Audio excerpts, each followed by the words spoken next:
When you have a negative mind, you will never see God's blessing in your life. Amen? Kamukha po ng ating narinig sa Ebanghelyo. Gumaling na yung 10. Sabi po ng kwento. Along the way, habang papunta daw sila do sa templo sa mga pare, lahat sila gumaling na. All of them were healed.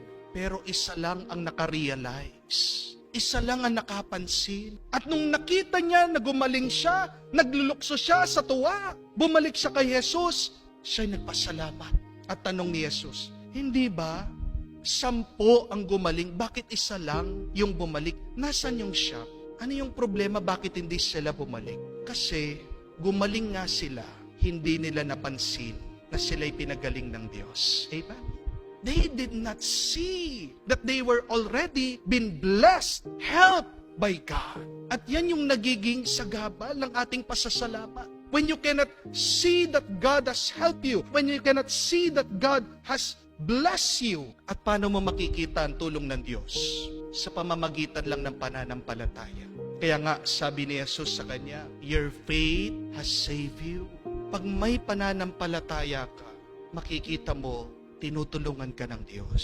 Pag may pananampalataya ka, magiging maliwanag ang iyong isip at kalooban. Pag may pananampalataya ka, makikita mo na binigyan ka na ng grasya at bendisyon ng Diyos.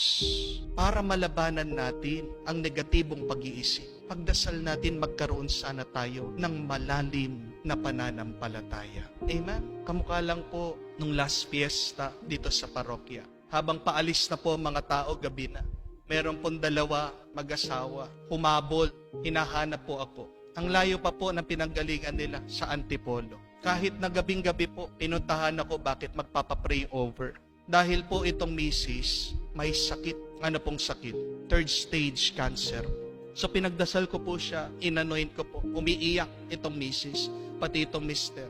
Ramdam ko po, kita ko po, gaano kahirap itong kanilang pinagdadaanan, cancer. Pero sabi ko po sa kanila, lalong-lalo na dito sa may sakit, magtiwala po kayo at ngayon pa lang magpasalamat na kayo sa Diyos na pinapagaling na kayo ng Panginoon. At bago po kami magkahiwalay, may inaabot po sa akin na envelope, pera, donation. Sabi ko, hindi po.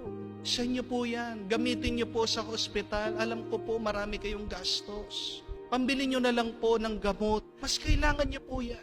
Alam nyo po, natouch ako doon sa sinabi ng mag-asawa. Kasi sabi nila, Father, ito po, galing din po sa Diyos.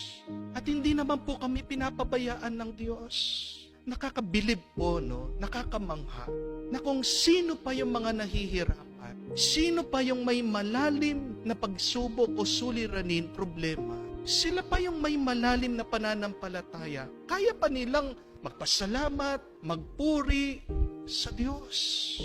Kaya nga, totoo, anong makakatulong sa iyo? Yung iyong pananampalataya. Remember this, my dear friends. The more that you thank God, the more that God will bless you. The more that you are grateful to God, the more that God will make you great. Amen? Subukan niyo man po. Araw-araw magpasalamat ka sa Diyos. At makikita mo araw-araw ang dating ng grasya at bendisyon ng Diyos. Palagi pupunuin ka, aapaw, sobra-sobra.